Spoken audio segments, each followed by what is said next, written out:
Now we are going to introduce color. The child sits in front of you or by the side of you, and you place red, yellow and blue in a line, right? This red, this yellow, and this is very important. This is the blue.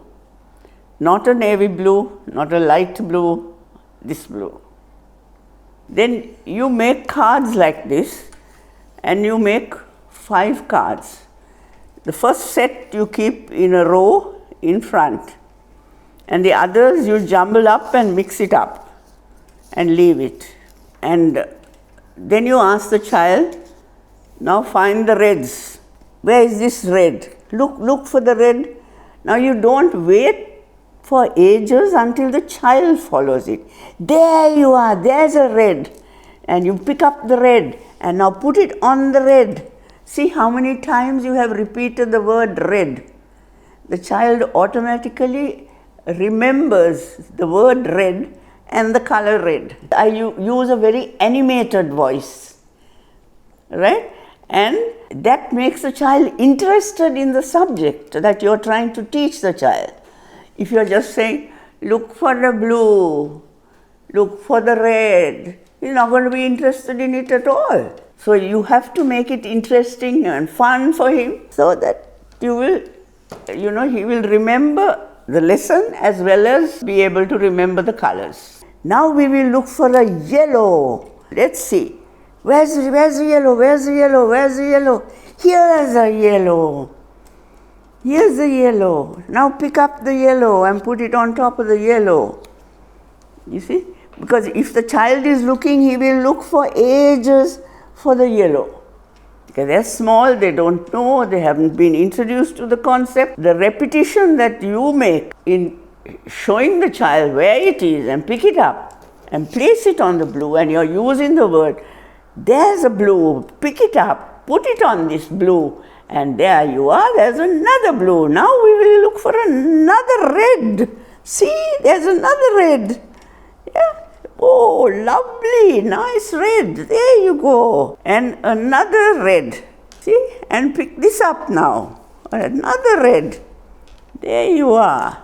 Now the next time you do colors with the child, you turn it around so that the child really remembers the name and the color. It's not in sequence only. The age that you can start this in, it all depends on the child and the child's development, because every single child is totally different and they develop at different levels. Some are geniuses at 2 or 3. Some take that much longer. Doesn't matter. Cards being moved from the bunch of cards that are there is you expect the child to pick it up, right? But the child will take a long time because he doesn't know, he'll be looking. So don't waste time because that's boring for the child. So that is why you keep saying, here's a blue, here's a blue. And now look for another blue, there's a blue. So your repetition of the color makes him remember the name and the color. Now the step 1 that we did in the dot-to-dot method. The dot-to-dot method is really for kids who are got so much behavior issues, so many behavior issues, and they will not listen to anybody.